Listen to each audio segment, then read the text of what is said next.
Bonjour, je suis Laurent Frétinier. Bonjour, je suis Gaspard Brémond. Vous écoutez Les Rencontres du Sport, un podcast des entretiens de la rédaction des sports de Ouest France qui invite des personnalités à parler de leur parcours, de leurs souvenirs, mais aussi de leur actualité. Aujourd'hui, à quelques jours du départ du Tour de France en Belgique, nous recevons Bernard Hinault. Le costarmoricain de 64 ans a fait rêver toute une génération de passionnés de cyclisme. Il forme avec Jacques Anquetil, Eddy Merckx et Miguel Indurain la confrérie des quintuples vainqueurs du Tour. Par sa soif de victoire, par son caractère bien trempé, par son goût de l'effort et du verbe haut, le Breton est entré dans la légende du sport français. En 1985, il décrochait son dernier succès sur le Tour de France. Depuis, pas un coureur tricolore n'a réussi à inscrire son nom au palmarès. Beaucoup de Français l'adulent, certains le redoutent, d'autres le regrettent. Alors, écoutons-le. Bonjour Bernard Hinault, qu'est-ce que vous aviez de plus que les autres ? Je pense que ce que j'ai vu de plus, c'est peut-être des anomalies morphologiques qui permettent de faire plus. Et puis l'envie de gagner, surtout, je crois que c'est le plus important de tout. Ouais. Et ça, c'est très, très, très important. Vous parliez de vos aptitudes physiques. Vous aviez aussi une mentalité, un caractère qui vous a permis d'en décrocher 5 ? Oui, je crois. Parce que quand on voit qu'on commence à gagner des courses quand on est jeune et puis qu'on augmente sans arrêt les résultats avec des buts un peu plus, toujours de plus en plus hauts, il y a un moment donné, on dit pourquoi pas le Tour de France. Et c'est aussi la chance d'avoir autour de moi des gens compétents. J'ai eu Monsieur Leroux au départ, j'ai eu Cyril Guimard après, donc avec des vrais programmes, avec des objectifs dans la carrière. Et c'est comme ça que ça marche le mieux. Physiquement aussi, vous aviez des prédispositions à l'effort, à rouler longtemps et vite ? Je pense, j'ai une VO2 max, donc c'est la capacité des poumons de récupérer l'oxygène qui est dans l'air, qui est exceptionnelle. Il y a très très peu d'athlètes qui sont à ce niveau-là. J'ai les fémurs qui sont plus longs, donc c'est des bras de levier, et un cœur qui est descendu jusque 34, mais ça c'est pas le plus important. Je pense que c'est la VO2 max, c'est l'oxygène qu'on amène au niveau du sang, ce qui permettait de fatiguer moins, de récupérer plus vite. Quand on est en altitude, il y a moins d'oxygène, mais moi j'en retrouve toujours, alors que les autres en avaient presque plus. Tout ça fait avec, mis au bout à bout, plus la volonté de gagner, fait qu'on se retrouve devant, et quand on est devant, on est là pour gagner. Si on parle un peu du maillot jaune que vous avez gagné 5 fois, quand vous étiez jeune gamin, il vous faisait rêver ce maillot jaune ou pas ? Quand on est cadet, non. Quand on est junior, non plus. On est là pour s'amuser, on est là pour faire la course, parce qu'on ne sait pas où on se situe par rapport aux autres. Et c'est quand on arrive professionnel.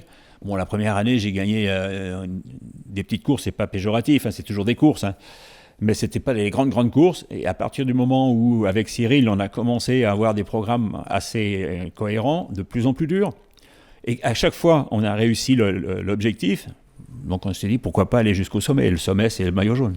Mais enfant, vous en rêviez, vous aviez des idoles, j'imagine, des coureurs qui vous marquaient ?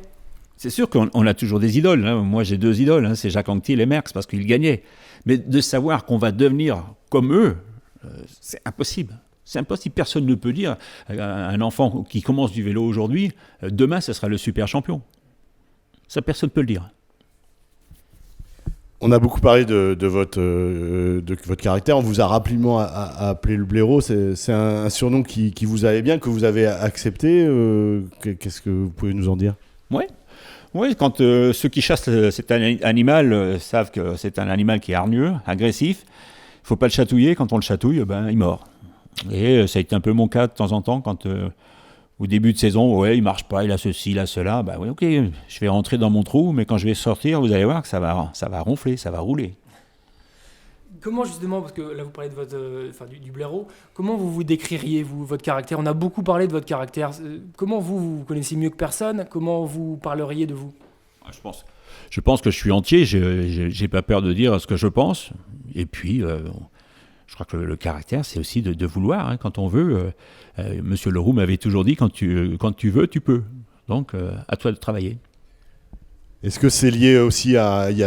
vous êtes breton, ça, c'est indéniable. Est-ce que c'est lié à ça aussi, ce caractère trempé dans le granit, forgé à Iffignac ? Moi, je vous avais rencontré il y a quelques années, vous m'aviez dit, mon caractère, c'était aussi de monter la côte de Morieux des dizaines de fois à l'entraînement. C'est ça le caractère de Bernard Hinault ? Oui, mais ça revient à ce que j'ai dit tout de suite. Quand tu veux, tu peux. C'est-à-dire que si tu le veux quelque chose, ben tu vas le travailler, tu vas le faire.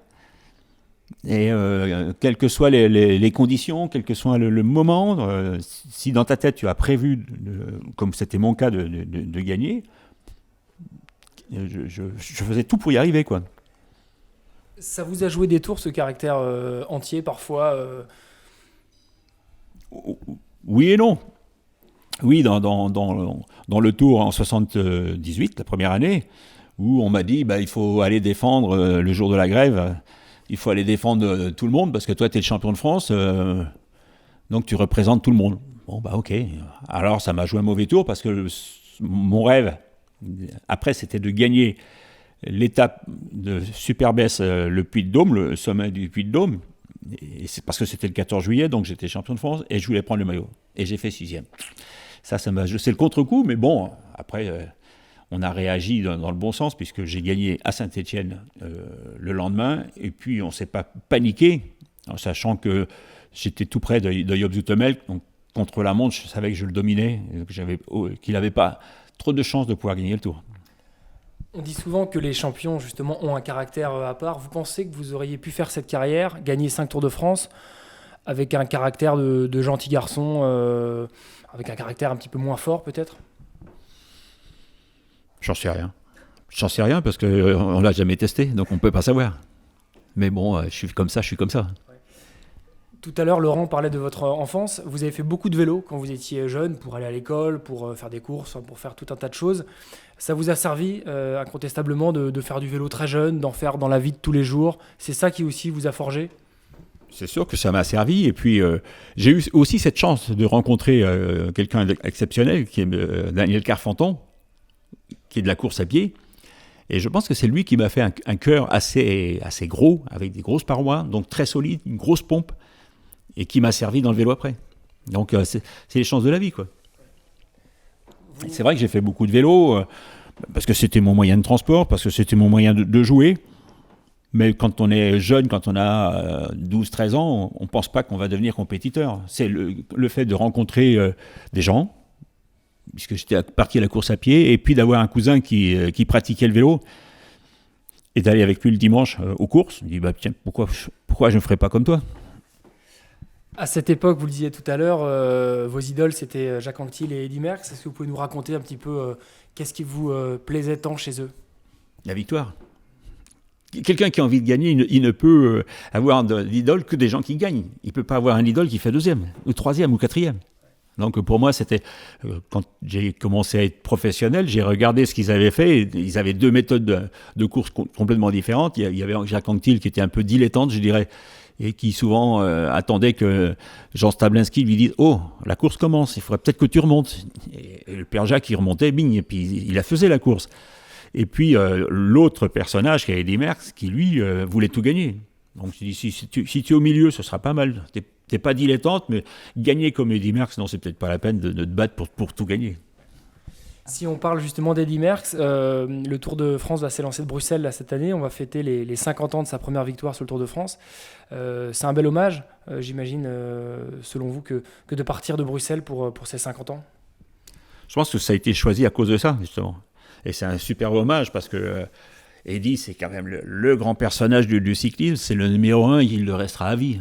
Je ne pense pas qu'il y ait quelqu'un qui est capable de le battre en gagnant autant de courses dans tous les domaines. C'est-à-dire aussi bien, même les 6 jours. Il a gagné les 6 jours. Peut-être pas le cyclocross, je ne suis pas sûr, mais il a tout pratiqué, quoi. Et c'est vraiment le super athlète. Et le départ de Bruxelles, ça va être un grand hommage qu'on va lui rendre. Pourtant, au tout début de votre carrière, quand vous êtes arrivé chez les pros, il y a cette phrase qui est restée fameuse, où vous avez dit « il a 2 bras, 2 jambes comme moi, il n'est pas imbattable ». Ça, pourtant, c'était aussi votre état d'esprit à l'époque. Vous êtes arrivé et ça avait beau être votre idole, vous n'avez pas cherché à faire de complexe face à lui. On a beaucoup d'anciens disaient « mais il y a Merckx ». Je dis « oui, mais Merckx, il est comme moi. Hein. Il a 2 bras, 2 jambes, une tête. Il s'en sert, moi aussi. Puis je vais essayer. Il n'y a pas de raison que je ne me batte pas contre lui, quoi. » Et ça a commencé donc en 75 avec le Paris-Nice où j'ai attaqué plusieurs fois et il me dit d'où il sort celui-là parce que personne ne me connaissait, j'avais juste 20 ans. Et c'est après qu'on a commencé à se côtoyer un peu plus, jusqu'au Dauphiné 77, où là, moi je pense que c'est lui qui m'a aidé à gagner le Dauphiné quand j'ai fait cette chute dans le col de Porte. Ouais, justement, sur le Dauphiné 77, il vous prend un peu sous son aile, il vous accompagne un peu dans cette course-là? Oui, parce qu'il avait été donc il était en difficulté, c'était la fin de sa carrière, et tous les autres l'avaient lâché, que ce soit Bernard Thévenet, Zoutemelk, Henrik Kuiper, Agostino. Et moi, je suis le genou, quoi. Et il dit, c'est peut-être celui-là. Lui, il a peut-être pensé dans sa tête que j'étais celui qui pouvait le remplacer. Et il avait envie de me propulser devant. Et dans l'école, plusieurs fois, suite à la chute, donc j'avais mal.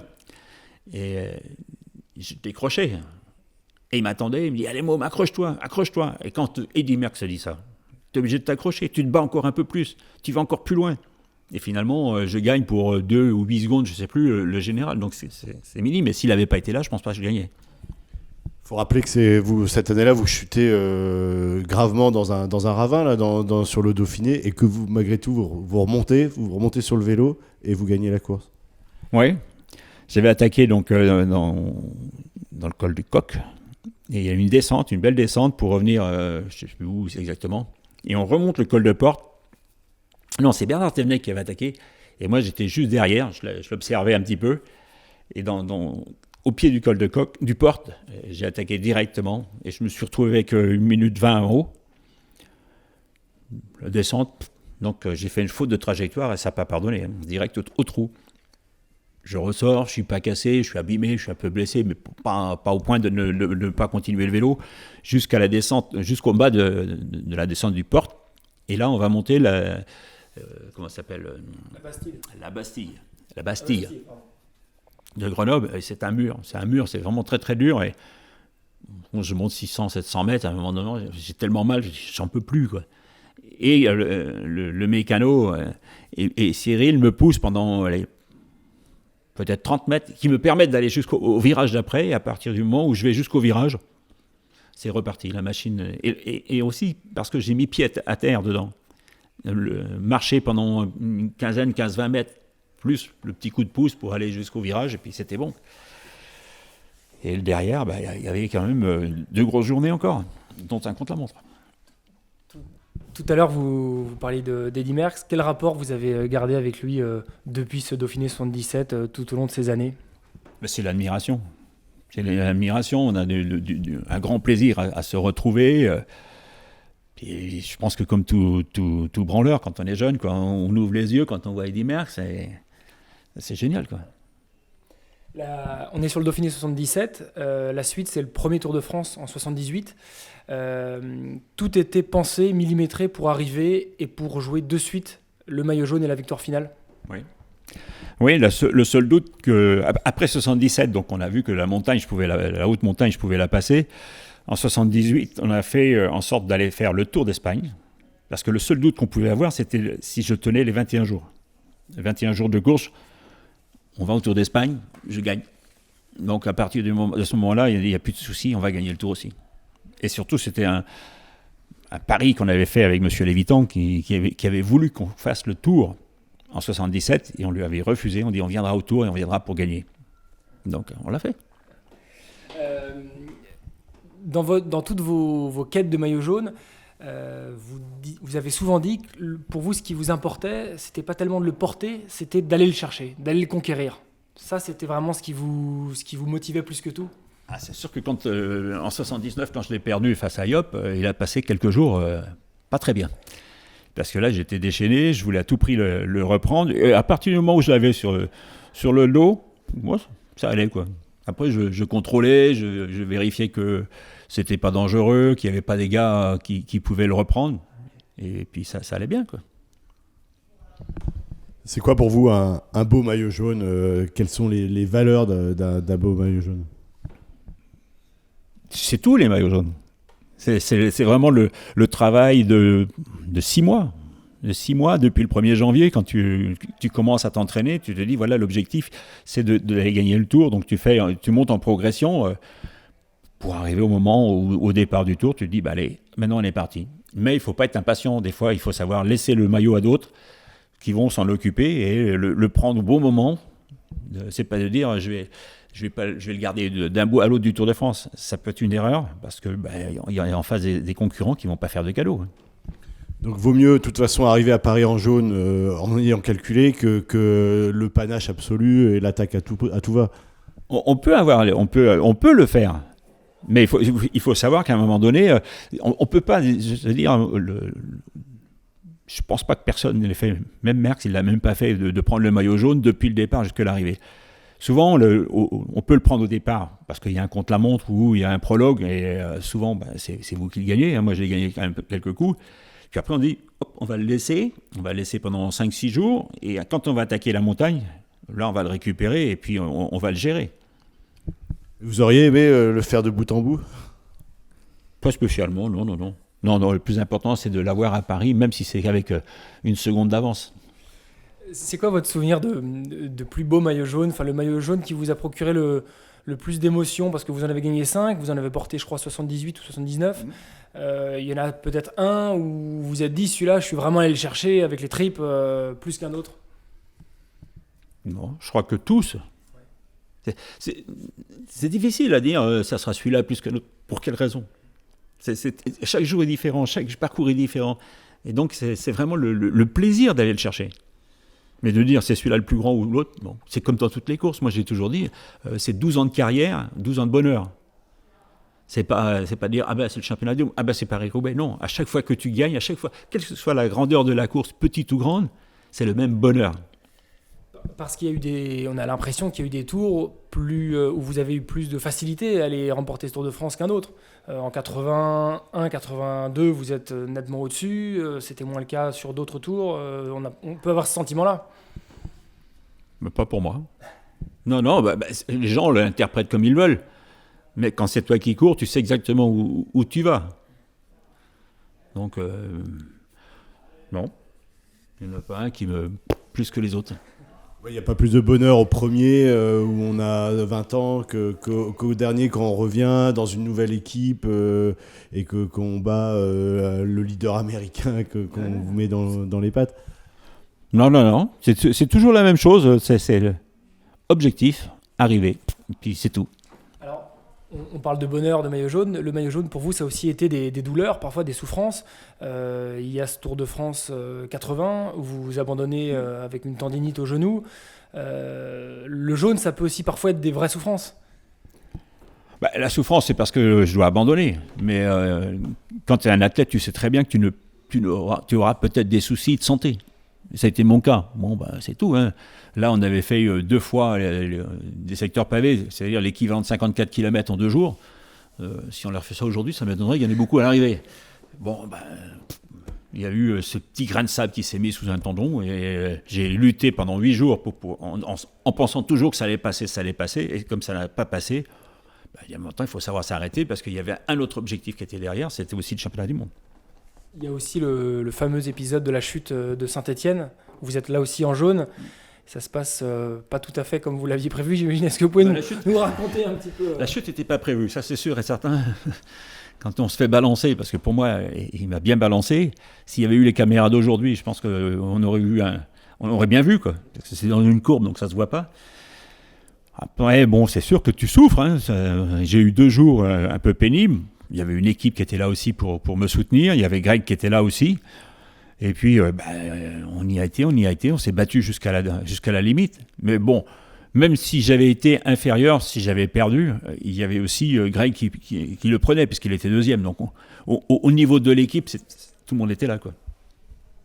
Le jaune, c'est aussi pour vous cette quête, on va dire, de succès jusqu'au bout. Vous avez été l'un des rares maillots jaunes à gagner sur les Champs-Élysées 2 fois. Ouais. Ça correspond aussi bien à votre tempérament, ça a beau être le dernier jour du Tour de France, on ne s'arrête pas. C'est le jeu. C'est le jeu. La première fois, j'ai été même étonné. Moi-même, parce que je ne pensais vraiment pas que ça se passerait comme ça. Il y avait une bagarre entre Kuiper et puis Thurow pour la première place. Bon, et puis dans toutes les côtes de Chevreuse, ils se mettaient une volée, chacun son tour, bing, bang, bang, bang, ils y allaient.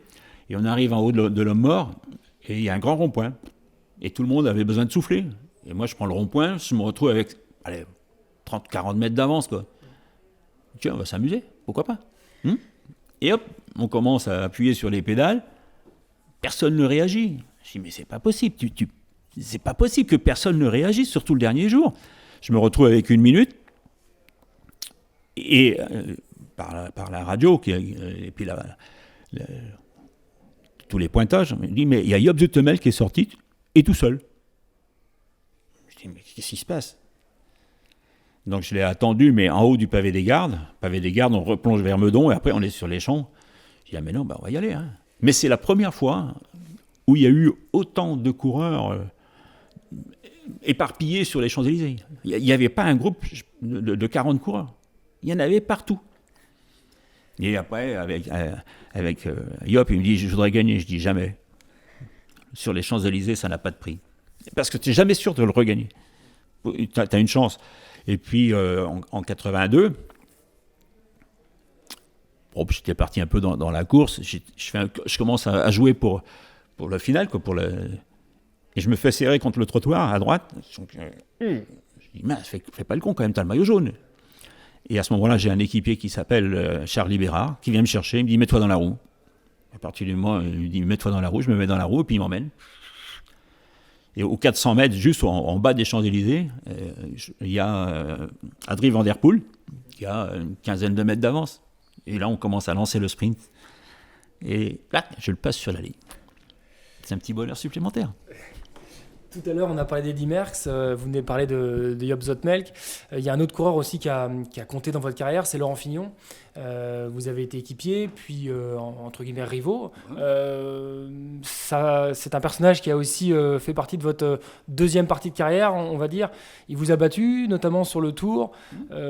Voilà, quel regard vous portez sur lui C'était un très bon coureur. Je l'ai eu comme équipier donc, dans le Tour d'Espagne 83. Que je gagne, donc non, on s'entendait super bien, toujours bien entendu, même si quand on est adversaire, mais ça fait partie de la course. Hein. Comme j'ai eu Bernaudot quand il était avec moi, et puis après il est passé dans l'adversité, bon, c'est la guerre, hein, on se fait pas de cadeaux. Hein. Et puis, donc en 84, moi je reviens de cette opération du genou. Bon, je marche bien, mais il était vraiment au-dessus du lot. Qu'est-ce que tu veux faire? Je me bats, je finis à 10 minutes. Mais j'ai donné tout ce que je pouvais pour aller chercher ce maillot. Mais j'avais quand même pris le prologue. J'avais dit à Bernard Vallée, ce soir, on va gagner le prologue. Et j'ai gagné le prologue. Mais en haute montagne, bon, il était au-dessus du lot, quoi. En 1985, du coup, vous gagnez votre dernier Tour de France. Vous disiez tout à l'heure que vous aviez changé d'équipe à ce moment-là. Pour terminer votre parcours en jaune, j'ai envie de dire, il y a aussi cette notion de sacrifice, aussi quelque part, d'entraide avec votre équipier Greg LeMond. Vous aviez fait cette promesse, fin 85, de l'aider à gagner son premier Tour de France. Pour vous, il était hors de question de revenir là-dessus, alors que vous sembliez avoir presque encore les moyens de décrocher un 6e tour. C'est vrai, j'ai donné ma parole, et quand on donne une parole, ça revient au caractère de Breton, on ne revient pas dessus, c'est comme le marchand de vaches, quand tu tapes dans la main, c'est bon. Il n'y a pas besoin d'un contrat. Et on a fait ça. S'il avait dit le soir même de l'arrivée en 86 qu'il n'avait pas besoin de moi pour gagner le Tour, je pense que j'aurais renié ma parole, j'aurais fait un an de plus. Rien que pour m'amuser. Mais c'est vrai qu'en 86, si je veux gagner...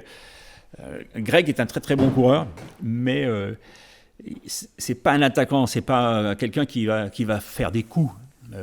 Comme moi j'ai pu en faire parfois où ça surprend tout le monde en 85 quand avec mes équipiers j'ai dit au premier col qu'il y a dans le Tour, c'est-à-dire le pas de Morgin, on arrivait à Morzine-Avoyaz, j'ai dit j'attaque. Personne n'imagine que tu vas attaquer à 100 km de l'arrivée dans la première montagne qui existe.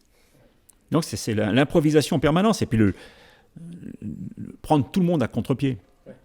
Et quand en 86, donc là on finit avec Delgado à 5 minutes d'avance, c'est sur un point chaud.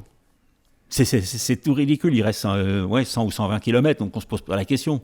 On fait le point chaud avec Jean-François Bernard en rigolant, donc tout le monde dit il s'amuse. Sauf que quand tu lèves le coude et que tu regardes sous ton bras, tu dis c'est bizarre, ils ne sont pas dans la roue, c'est parti. Et la course, c'est ça. Et malheureusement aujourd'hui, on n'a pas ce genre de course où tu peux avoir à n'importe quel moment une action qui peut te faire gagner le Tour. Sur le Tour 86, pourtant, vous avez tenté d'attaquer. Et après, vous avez dit que c'était assez calculé, c'est ça? Le lendemain, quand dans la descente du Tourmalet, à la sortie de la Mongie, on est tous ensemble, et puis bon, j'avais cette chance d'être un très bon descendeur. Donc je laisse couler, je freine pas.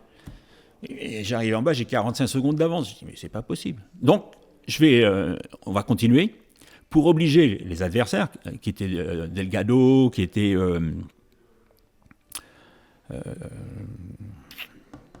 il y avait Millard, il y avait Anderson, il y avait Roche. Je dis, ben ceux-là, ils vont t'obliger de rouler. Ils vont t'obliger de venir, Zimmerman aussi. Ils vont t'obliger de venir ils vont pas me laisser quand même partir comme ça. Et c'est ce qui s'est passé. Bon, après, j'ai pris beaucoup de fringales de Luchon pour aller vers Super Bagnères, mais bon, j'ai récupéré 1 minute en 5 bornes. C'était pas si mal quand je m'étais refait la santé. Et vous pensez que vous auriez pu le gagner, ce Tour 86? Si je veux être un salaud, oui. Si je veux être un salaud, je reste dans la roue de Greg Lemon. Je vois pas comment il aurait pu reprendre 5 minutes dans la mesure où j'ai fini à moins de 2 minutes. Mais bon, une parole, c'est une parole. Après, je lui ai dit, même si tu avais 1 seconde, tu aurais gagné.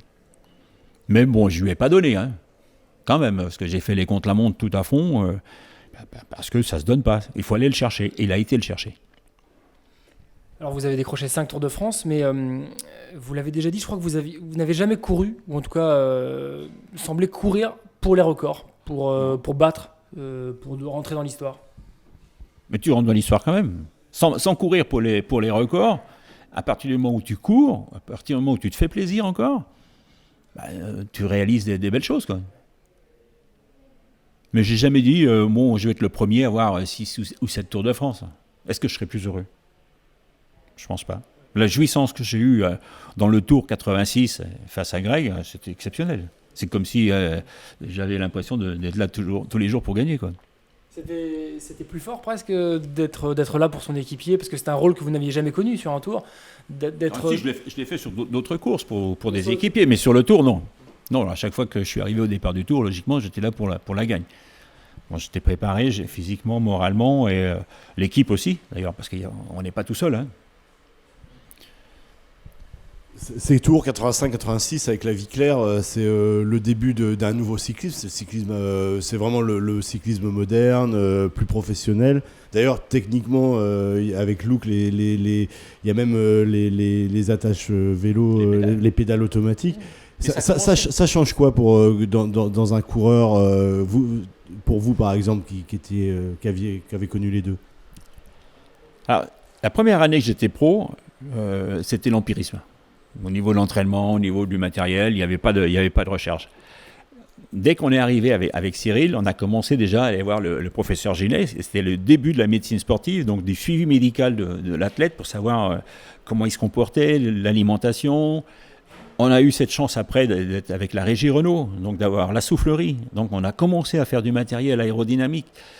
Et derrière, donc avec Tapi, l'engagement que j'avais avec lui, c'était de lui faire une pédale automatique. Donc c'est ça.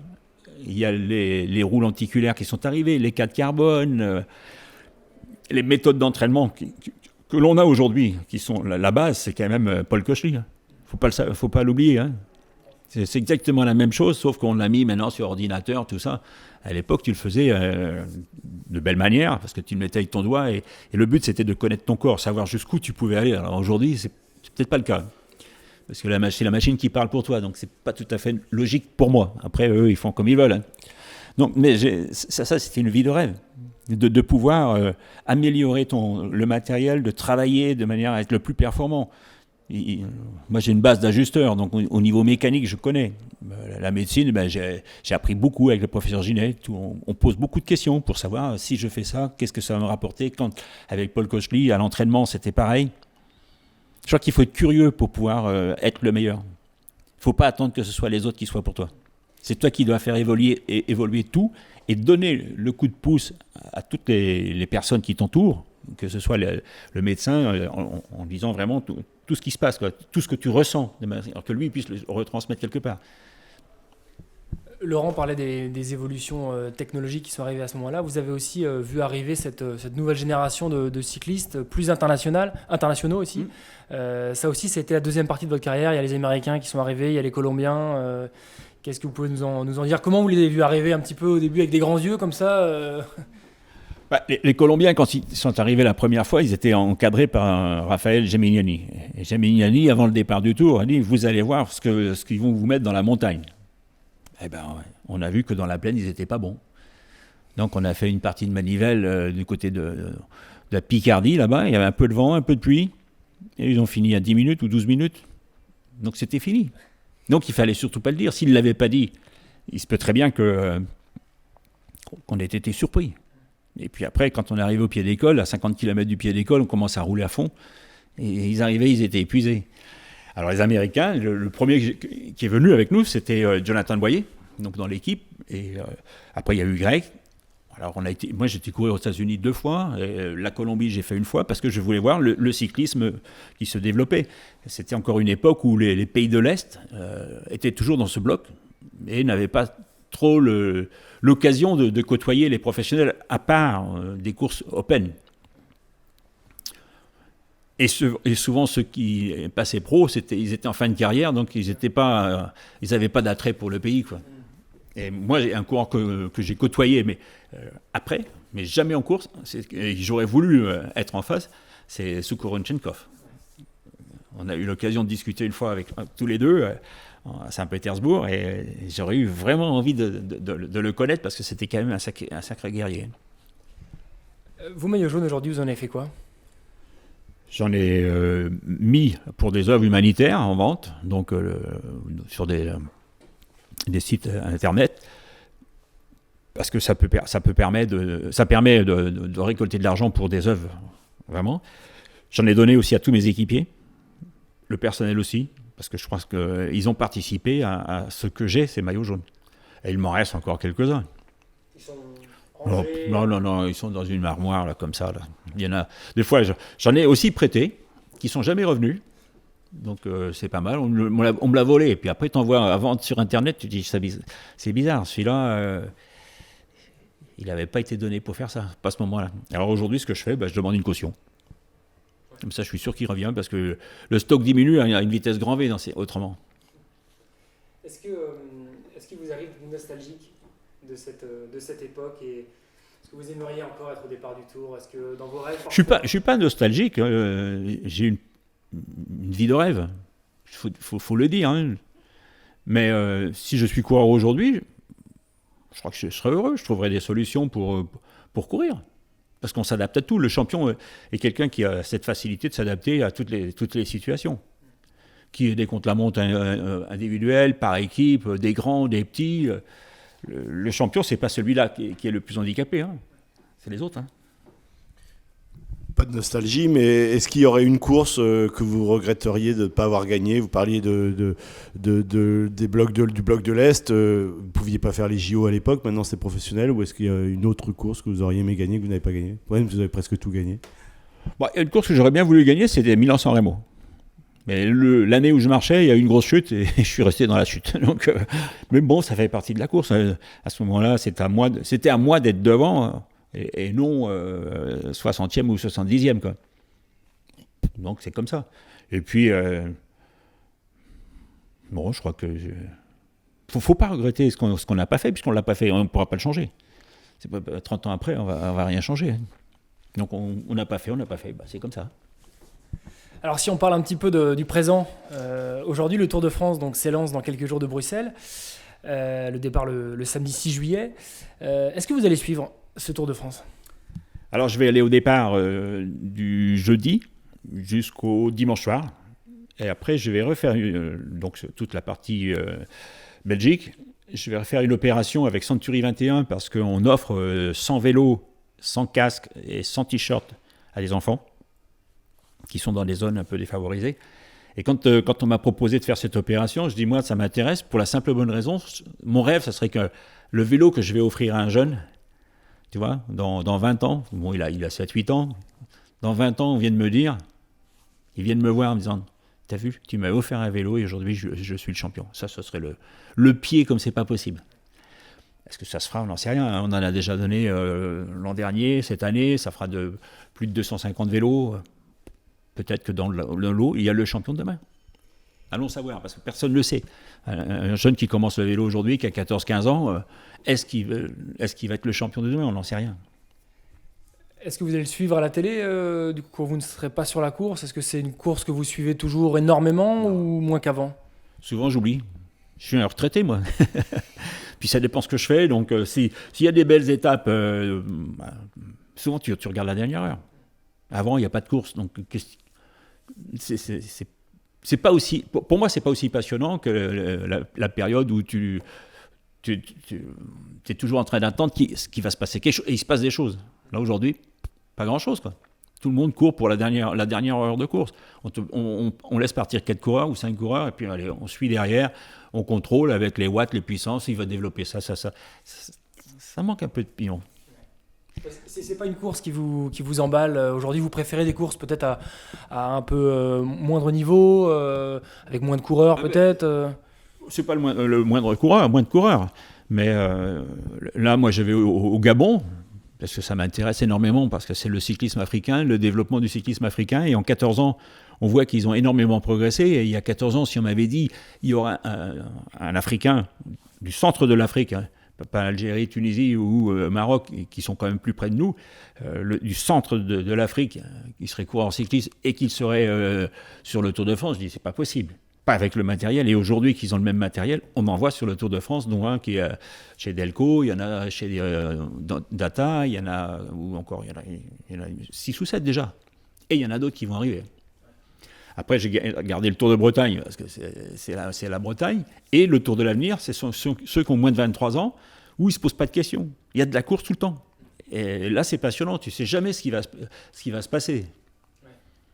Et le Tour, tu sais.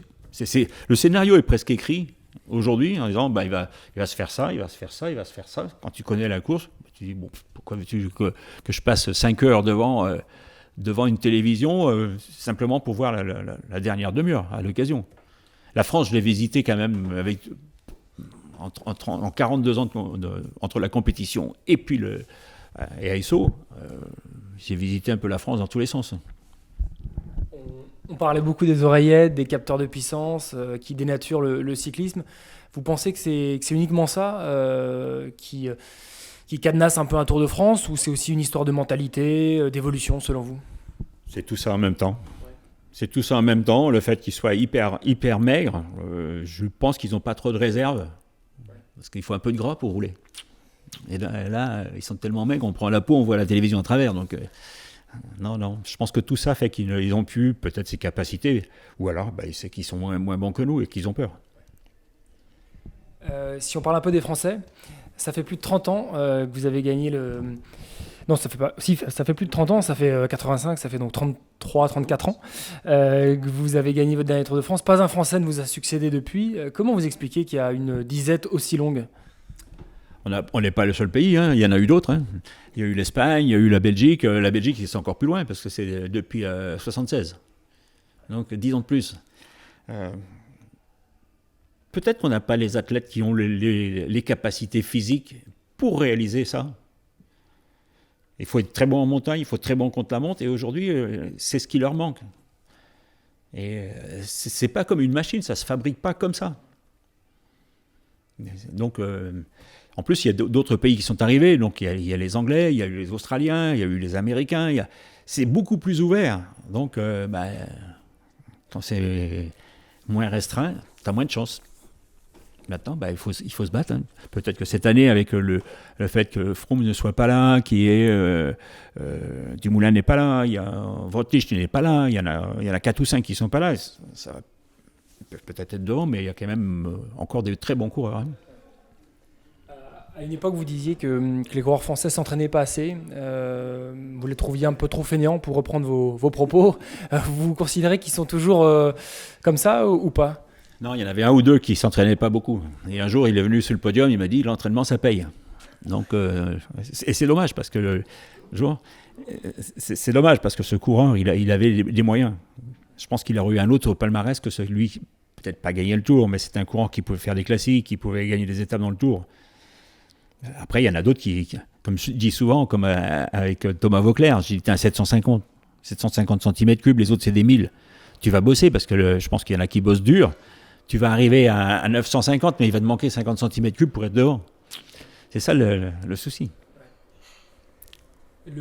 Les Français aussi ont traversé une période, je pense aux années fin des années 90, début 2000, qui les a peut-être pas forcément avantagés aussi. Faut pas dire ça. Faut pas dire ça. Ils étaient comme les autres, faut pas croire. Hein.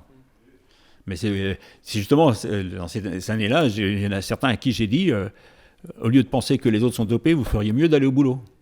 Parce que quand on connaît les programmes d'entraînement de certains coureurs, c'est pas de la rigolade. Hein. C'était pas de la rigolade. Et pourquoi la Sky aujourd'hui est devant ? Parce qu'ils ont des programmes d'entraînement qui sont très très durs. Et certains coureurs, quand ils quittent justement, il y en a quand même pas mal, hein, à chaque fois qu'ils quittent la Sky, que ce soit Porte, que ce soit Landa, qu'est-ce qu'il y a encore ? Il y en a qui sont passés par là et derrière, ils sont fatigués, quoi. Bon, cette année, c'est la bonne pour un Français alors ou pas selon vous ? Ils auront un peu plus de chance, mais il ne faudra pas avoir peur d'attaquer. Hein. Mais quand on pense que Bardet a fait deuxième, ce jour-là, il n'a pas eu peur d'attaquer. Il a attaqué dans des conditions exécrables. Il pleuvait, c'était les descentes, c'était dangereux. Il a pris les risques. Et en prenant les risques, Froome s'est cassé la figure, mais si Froome ne se relève pas, qui gagne, c'est lui. Donc il faut savoir se dire, ok, j'y vais, quitte à tout perdre. Mais j'essaye. Je pense que c'est un des moyens de pouvoir d'être présent. Après, on a Bardet, on a Pinot. Je pense que c'est les deux qui ont le plus de chances de pouvoir monter sur le podium. Ou alors, il faut faire un coup de Trafalgar à la manière de Vauclair, quand il était parti avec 10 minutes d'avance. Après, il faut aller le chercher. Hein. Leur limite, c'est quoi ? C'est le contre-la-montre ? Les deux, ils ne dominent pas en montagne.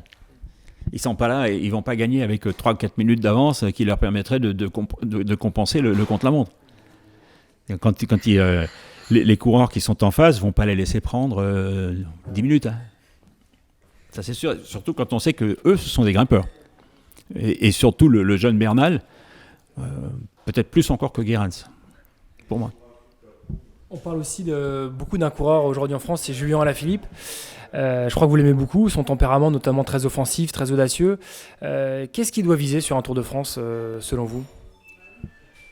Julien, il doit viser des étapes.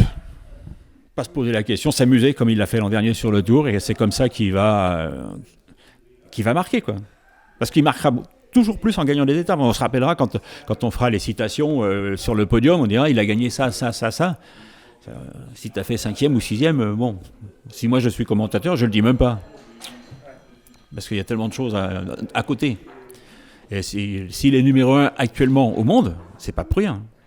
Il a été chercher des très belles courses, il a été en Argentine, gagné ses premières courses de la saison, il gagne la Flèche Wallonne, il gagne la Strade Bianca, il gagne Milan-San Remo parce qu'il a envie de s'amuser. Et je crois que c'est ça qui manque à certains autres, de vouloir dire après tout, j'en ai rien à foutre, je m'amuse, et puis on verra bien le résultat. Est-ce qu'un jour il peut quand même viser un grand tour, ou est-ce qu'il a... Non, jamais. Il ne peut pas gagner un grand tour pour la simple bonne raison, c'est que la haute montagne, ce n'est pas son domaine. Et pareil contre la montre. Même s'il n'est pas trop mal, mais dans un grand tour où là, les leaders sont performants, ce sera plus difficile. Vous parliez tout à l'heure du Colombien Egan Bernal, c'est l'un des grands favoris de ce Tour de France avec Geraint Thomas, le vainqueur sortant. Cette équipe Ineos, pour vous, c'est encore la grande favorite du Tour de France, il faut vraiment compter sur elle, le vainqueur sera à choisir parmi l'un de ces coureurs-là ? Moi, je pense qu'il faut... Ouais. Je ne vois pas qui c'est qui pourrait les inquiéter, en sachant que tu as 3 coureurs. Donc, tu peux jouer les 3 cartes. Tu dis, le premier y va. Toi, si tu es à l'adversaire, tu y vas, c'est le deuxième. Ou c'est Bernal qui... admettons que c'est Gerrans qui attaque. Si tu le suis, ça peut être Bernal qui y va. Et si tu le suis, Wout Poels qui peut y aller. Tu es pris dans un étau. Ou alors, il faut vraiment qu'ils soient tous en difficulté pour que tu puisses faire un écart important. C'est un tour avec beaucoup de moyennes montagnes. Ça peut changer les choses aussi, ces 2 premières semaines avec beaucoup de cols de deuxième catégorie qui s'enchaînent. C'est une course, on dit, souvent plus difficile à contrôler, parfois pour l'équipe du leader. Vous en pensez quoi ? On le verra. On le verra. Mais il faudrait aussi qu'en face, les autres attaquent. Donc si tout le monde fait les suit comme on a vu beaucoup de fois, je ne vois pas comment tu pourras les inquiéter. Et la seule chose, c'est il faut les attaquer de manière à ce que les équipiers soient mis en difficulté et que ce soit des attaques de leader à leader. Mais il faut que tu sois presque au-dessus du lot de ces trois-là. Il faut écarter les équipiers. Si tu écartes les équipiers, ça peut changer beaucoup de choses. Après, c'est d'homme à homme. Ce n'est pas les équipiers qui font le boulot pour aller te chercher. Et c'est ce qu'on a vu dans pas mal de courses, les équipiers qui sont là, qu'on n'a pas fait travailler avant parce que personne ne les a attaqués. Et ils se mettent au pied du col, ils roulent. Toi, tu as attaqué, et le leader, il reste dans la roue et il attend que ça se passe. Comment tu fais dans ces cas-là? Donc, il faut éliminer à tout prix les équipiers. Et le terrain s'y prête cette année, avec une partie dans les Vosges, une partie dans le Jura, une partie dans le Massif central. Si tu les obliges à aller au charbon tous les jours, je pense pas et surtout qu'ils sont plus qu'à 8. Hein. Donc ça fait, s'ils ont 3 leaders, il n'y a que 5 à rouler. Hein. Froome est donc absent suite à une grave chute. L'année dernière, vous aviez un petit peu pointé du doigt sa présence. Donc, est-ce que vous vous réjouissez donc de son absence cette année? Non, il faut pas se réjouir parce que il a fait quand même une chute très grave, très violente. L'an dernier, pour moi, il n'avait pas sa place, étant donné qu'il y avait ce petit anomalie. Tu restes à la maison. Hein. Est-ce que c'est les dieux qui l'ont puni? Peut-être, va savoir. Non, il ne faut pas se réjouir de la chute de quelqu'un parce que ça aurait pu être plus grave, il aurait pu mourir. Hein. Chris Froome, a priori, il ne rentrera pas dans votre cercle fermé des quintuples vainqueurs. Ça vous inspire Rien. Ouais. Rien. Bon, ça fait partie de la vie d'un athlète, avec les incidents, les problèmes. Il a déjà eu mauvaise chute, c'était quand Nibali a gagné. Donc, c'est comme ça. Merckx aussi a eu des soucis une année. Moi, j'ai eu des soucis de santé. Il y en a qu'un qui n'en a jamais eu, c'est Indurain. Hein. Vous pensez que c'est encore possible de gagner 5 Tours de France aujourd'hui? Pourquoi pas? Nous ne sommes pas des surhumains. Je pense que si Bernal, cette année, le gagne, il a 21 ans, hein, 22. Oui. Lui, il peut se taper quelques-uns. Hein. Après, il y en a d'autres qui arrivent. Il y a d'autres jeunes coureurs qui arrivent. Donc, il y a le petit Belge, Evenepoel, qui marche bien. Il y a le fils Adrie van der Poel. Donc, il y a une génération qui arrive. Attention les yeux. Hein. Et nous, on n'a pas ça, malheureusement. On parlait du petit Gaudu, justement. Lui, il n'est pas à ce niveau-là. Défaut, contre la montre. Et il ne domine pas dans la montagne. C'est tout. Quand on analyse ça, tu dis, ok, à moins qu'il parte dans une échappée et que les autres le laissent partir, mais il a déjà fait quelques numéros ils vont pas le laisser partir. Aujourd'hui, tout est contrôlé à droite, à gauche, on sait exactement, il a fait ça. C'est rare. On peut pas avoir un coureur qui a 29 minutes et qui vient gagner le tour. Hein. Comme ça s'était fait il y a 15-20 ans. Là. Alors, en sachant qu'il avait fait 4e l'année d'avant, de 29 minutes, il revient, il gagne le tour. C'est quand même pas mal. Il vous arrive de donner des conseils encore aux jeunes aujourd'hui? Ils viennent vous voir, certains jeunes coureurs bretons, des Côtes d'Armor, par exemple? Non, t'es un vieux con. Quand tu leur dis que les 3/4 du temps, ils ont trop gonflé les pneus. Ah oui, mais non, aujourd'hui, il faut que ça soit dur, il faut que ça soit... Et du rendement, c'est pas vrai. Donc tu t'en fous. Moi, je m'en fous éperdument. Moi, je leur dis, s'il y en a un qui me dit quelque chose, je dis, mais ta carrière, elle est où? Excuse-moi, bonhomme. Hein. Tu pourras causer quand tu auras un palmarès. Pour l'instant, tu te tais. Non, parce que je parle de ça parce qu'il y a un côté que vous appréciez énormément, qui vous tient à cœur, c'est le côté transmission. Ça continue de vous animer. Ah oui, je le fais avec des cyclos. Je fais avec des cyclos. L'autre jour, j'étais avec des cyclos. Non, j'aime bien quand je vois quelqu'un qui est sur le gonflage, sur plein de choses, des petites anecdotes, des petites choses qui font que tu corriges et que tu leur donnes du plaisir à faire du vélo. Parce que c'est ça le plus, c'est qu'ils prennent du plaisir. Quand tu vois que quelqu'un n'est pas tout à fait à la position, tu dis, non, la position, soit tu es trop haut, soit tu es trop bas, il faudrait peut-être aller voir un spécialiste qui va te régler ton vélo, qui va te... Tu vois, c'est de la transmission. Hein. Et Juste avant de se quitter, il y a une autre transmission qui vous tient, je crois, particulièrement à cœur, c'est celle avec vos enfants, vos petits-enfants. C'est notamment aussi ce qui vous a poussé à prendre un petit peu le champ d'ASO, la société organisatrice du Tour de France. Avec vos petits-enfants, vous tenez à être un papy très présent et à leur inculquer, je crois, beaucoup de choses, comme m'avait pu l'être vos grands-parents à vous. C'est le but. Le but, je pense que les parents d'Armand et puis de Lucien, ils travaillent. Donc, quand tu les as à la maison, toi, tu dois retransmettre ce que ton grand-père t'avait appris. Et c'est le rôle du grand-père, justement. Ça m'a fait exactement pareil. Mon père et ma mère, ils travaillaient. Donc, j'étais souvent chez mon grand-père. Mon grand-père m'a appris énormément de choses. Et j'ai envie de leur donner ça. Tout le savoir que tu peux avoir, ton expérience, c'est quand même important de pouvoir leur redonner. Mais sur toutes les choses de la vie, regarder autour de soi, les oiseaux, les arbres, les fleurs, tout. Et ça, c'est telle fleur, telle fleur, telle fleur.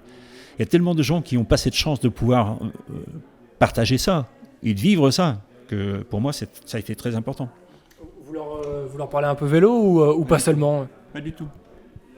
Non, Armand, qui a 5 ans au mois de novembre, lui, il pratique le vélo, mais c'est pour faire de la fumée derrière. C'est-à-dire que il roule très très vite et puis d'un seul coup il donne un grand coup de frein et si ça fume derrière il est heureux. Donc je pense qu'il faut le laisser, c'est du jeu. Mais pour moi, leur dire, de temps en temps, c'est papy qui est sur la photo, mais de là à aller leur dire il faut que tu fasses du vélo, il faut que tu fasses... Non, toute liberté. Hier, il était à la maison et ce soir encore, on a joué au football. Donc il a un maillot avec Messi sur le dos. Tu vois, pour moi, je crois qu'il faut leur apprendre à faire beaucoup de choses. Tout sport. Comme je l'ai fait avec mes enfants, c'était qu'ils pratiquent du sport. Et pour avoir un corps harmonieux, pour qu'ils soient bien dans leur tête. Et je pense qu'on va y arriver.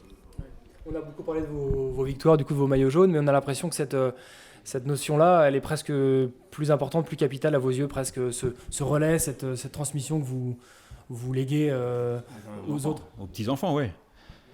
Non, je crois que c'est important. Quand tu es compétiteur, tu as tous les gens autour de toi, donc des gens qui t'ont aidé aussi. Donc si tu peux aider des nouvelles générations à évoluer dans la vie, c'est pas mal. Ça vous manque pas trop d'être au contact du Tour comme vous l'étiez il y a encore peu de temps? Non. Non, quand il faut avoir plein de choses à faire à côté. C'est vrai que si j'habitais dans un appartement, peut-être j'aurais voulu être sur le Tour de France plutôt que d'attendre. Non, je pratique du vélo, je rencontre des gens de différents métiers, mais c'est génial. Moi, je le dis toujours et je le répète souvent, depuis que je suis né, j'ai une vie de rêve. J'ai toujours fait ce que je voulais quand je voulais. Et ça, c'est pas donné à tout le monde. C'est un beau mot de conclusion. Merci beaucoup Bernard Hinault. Merci. Retrouvez cet épisode ainsi que nos autres productions sur le mur des podcasts de Ouest France.